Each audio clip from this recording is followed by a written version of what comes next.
संविधान निर्माता, भारत रत्न और इस देश को पूरे विश्व में एक अलग ही पहचान दिलाने वाले बाबा साहेब अम्बेडकर जी की जयंती के इस अवसर पर आपके विधायक सचिन यादव जी, नगर परिषद के अध्यक्ष राजेंद्र सिंह जी, जनपद सभा के अध्यक्ष भाई राजेश जी, ब्लॉक कांग्रेस कमेटी के अध्यक्ष जी, हमारे जिला पंचायत के सदस्य आदि रमेश भाई और तमाम हमारे जिला पंचायत सभी सदस्यगण, जनपद के सभी सदस्यगण, हमारे पार्षद साथी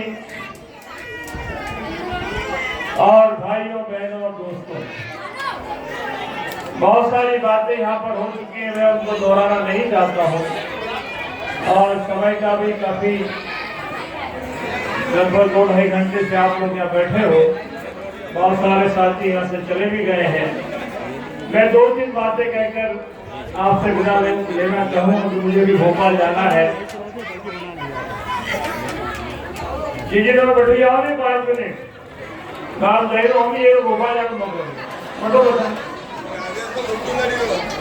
केवल राजेश को पंखा में राजेश को खराब नहीं बैठो बैठो, तुम्हारी काम की बात करता हूँ। अच्छा साथियों, ये देश में एक संविधान बनाया गया और ऐसा संविधान बनाया गया, ये बात शायद कई लोगों को पता नहीं होगी, जो पढ़े लिखे साथी यहाँ बैठे, इस बात को सुने ध्यान से। बाबा साहेब ने ऐसा संविधान बनाया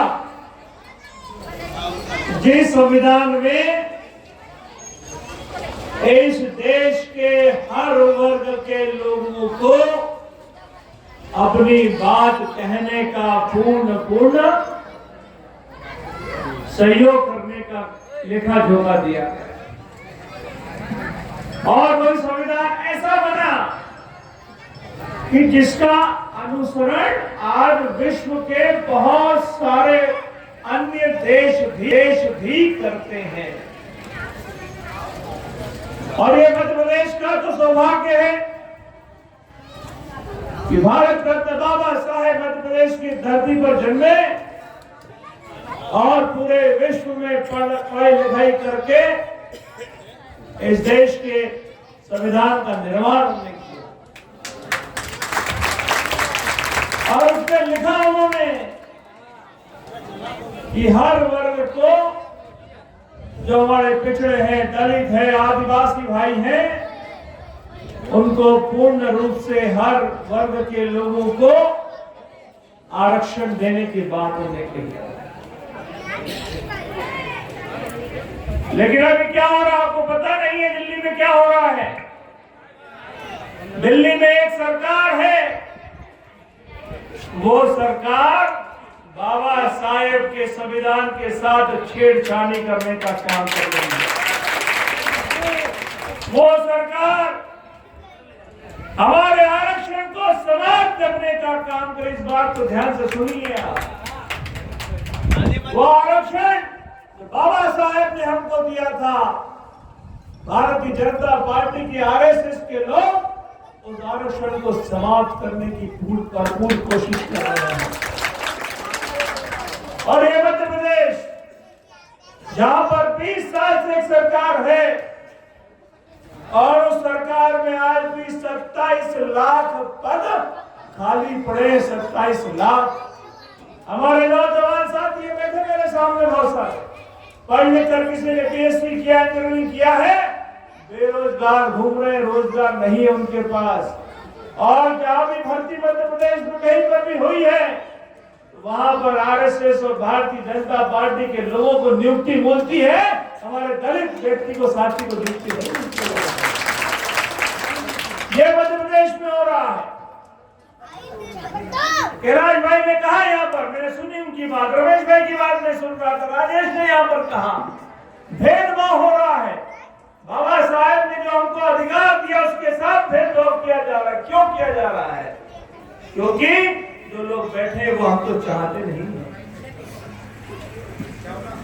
उनके मन में पाप है, और जिसके मन में पाप होता है वो इस तरह की गंदी राजनीति करने का प्रयास लगातार देश प्रदेश में करता है। ये हमारा बाल समाज का नौजवान कह रहा, मुझे अच्छा लगा, इसको पता है। हमने निर्णय लिया, सुन लो मेरी बात बहनों, सरकार बनाओ 23 में 500 रुपए में कह रहे भाई गैस का सिलेंडर आपको हम देंगे, और बहनों को ये मावा तो नकली बात करता है, 1000 रुपए देने की बात करता है, हम आपको 1500 रुपए प्रति माह देने की बात करते हैं। हमने ये भी निर्णय लिया है, अगर 18 का वचन पत्र किसी के पास है तो जरूर उसको पढ़ना। उसमें लिखा है कि जो हमारा बेरोजगार नौजवान है उसकी सहायता करने के लिए पहले तो उसको रोजगार दिलाने की कोशिश हमारी सरकार के माध्यम से करेंगे, अन्यथा उसको बेरोजगारी भत्ता देने के बाद भी हमारी सरकार ने हमने की। किसानों की कर्ज माफी हुई, मध्य प्रदेश में 24 लाख किसानों की कर्ज माफी हुई, और हमारे इस कसरार विधानसभा में कितने लोग कर्ज माफ हुआ? 50,000 किसानों का कर्ज माफ मध्य प्रदेश की इस विधानसभा में हमने करा। 18,000 करोड़ भी कर्ज माफ हमने किया, और आगे भी मैं आपको विश्वास दिला के जाना चाहता हूं कि 23 में सरकार बनाएगी तो हम सभी जो मैंने कहा है एक करके आपको दिखाएंगे। और जो हमारी बहनें बहुत सारी आया ध्यान, कई हमारे भारत में कई कर दिए हैं।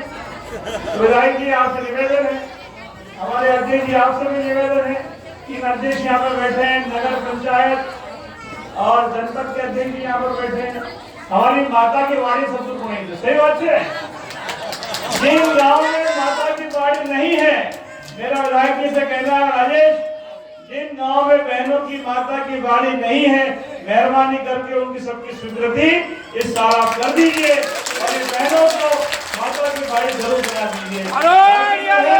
बाकी जो काम बचेगा वो सरकार में ठीक है, आरोग्य डिमांड तो नहीं है अपनी, तो बता दियो। और एक बात कैलाश भाई जो कही मैं उसका समर्थन करना चाहता हूँ।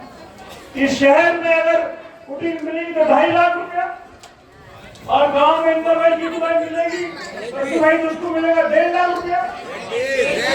एक पीस हमने ये तय किया है, इस चाहे वो कुटीर कसरावत में बने, चाहे वो कुटीर बालसमंद में बने, चाहे छोटी कसरावत में बने, चाहे हमारे ब्रजनाय में बने, कड़वादा जी के यहाँ पर हर कुटीर बनने वाले को 2.5 लाख रुपया हम लोग देंगे। देखो मैं करके चले जाए, दोबारा लौट कर आए। इंदिरा गांधी ऐसी प्रधानमंत्री बनी जिसने हमारे दलित भाई को वो सब कुछ दिया जो उसे कभी पहले कभी नहीं मिला। और आज अगर हम यहाँ पर पहुंचे हैं, एक बेटी सुबह मुझे मिली, बीएससी कर लिया, उसने बीएससी पढ़ ली, ये नौकरी की तलाश में घूम रही थी। मुझे कही भैया मुझे कहीं नौकरी दिलवा दो, मेरे पास तो नौकरी है नहीं, मैंने पढ़ाई लिखाई भी कर ली है, पिताजी माताजी ने बहुत सारा खर्चा मुझे भी किया, नौकरी नहीं मिली, बेरोजगार घूम रही थी।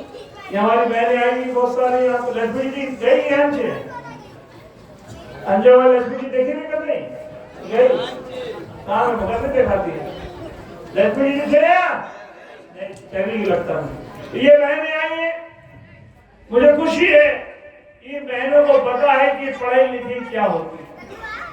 और बाबा साहब ने कहा ये, अरे भाई बाबा साहब ने कहा था कि सब कुछ छोड़ दो लेकिन पढ़ाई पर एक टाइम रोटी खाओ, लेकिन बच्चों की पढ़ाई लिखाई जरूर कराओ।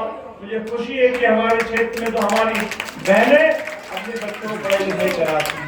ये इंजीनियरिंग कॉलेज खोल दिया गुरुओं में, तमाम कॉलेज वहाँ चलते जहाँ पर हमारे ही बच्चे पढ़ते, बाहर के बच्चे नहीं आते।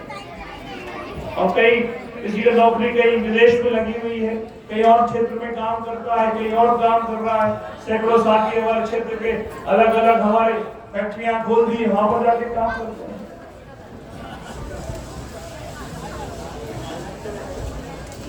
18 में आए थे, सरकार आपने आशीर्वाद से बनवाई, मंत्री जी सचिन यादव जी बने और हमने निश्चय किया था कि हम हमारी बहनों को, हमारे दलित भाइयों को, हमारे बेरोजगार नौजवानों को आगे बढ़ाने की योजना लेकर आएंगे। लेकिन सरकार, अजय भाई, बीच में चोरी हो गई। पहली बार ऐसा मौका हमने देखा कि एक सरकार बनी, इसकी चोरी कर ली लोगों और चोरी करने वाले अभी जा रहे घूमने, मुझे बताया राजू भाई ने अभी कि वहां महेश्वर में आए हुए हैं। देखो मामा नकली है, मेरी बात ध्यान से सुनना बहनों। ये मामा सिर्फ चुनावी जब साल आता है अजय भाई, तब हमारी बहनों को याद करता है। अरे गैस सिलेंडर 1300 रुपए में बिक रहा है। हमारे गाँव में हमारी बहनों गैस सिलेंडर में विचल धर तो अभी काठे ले लो, रोटी बने 1300 रुपए का गैस सिलेंडर। कैलाश भाई देखो, मैं करके चले जाए, दोबारा लौट कर आए नहीं, क्योंकि मैं इस सरकार जब बनेगी, वो सरकार को जो क्या कहते हैं उसको, हिंदी क्या बोलते हैं उसको, नहीं मैनिफेस्टो क्या बोलते हैं हिंदी में, घोषणा पत्र का सदस्य हूँ, सुन लो मेरी बात। और पिछली बार भी सदस्य था घोषणा पत्र का जब सरकार बन रही थी, तो पहला पॉइंट लिखवाया था कि सबसे पहले कर्ज माफी होनी चाहिए। तो वचन पत्र उठा के देख लेना, सबसे पहला पॉइंट ही किसान की कर्ज माफी का हमने लिखवाया था। और इस बार जो यहाँ कहा है 500 में सिलेंडर, 1500 रुपये प्रति माह और रोजगार बेरोजगार नौजवानों को रोजगार दिलाने की बात और कुटी के 2.5 लाख रुपया सरकार बनने के बाद आपको देंगे। एक बार फिर बाबा साहब अम्बेडकर की जयंती पर हम सब उनको नमन करते हैं, प्रणाम करते हैं और उनसे आशीर्वाद लेते हुए एकजुट होकर, संगठित होकर संघर्ष करने का जो नारा बाबा साहब ने हमको दिया है उसको आगे बढ़ाना है। और बहनों, अपने बच्चों की पढ़ाई लिखाई में कोई कोर कसर नहीं करना।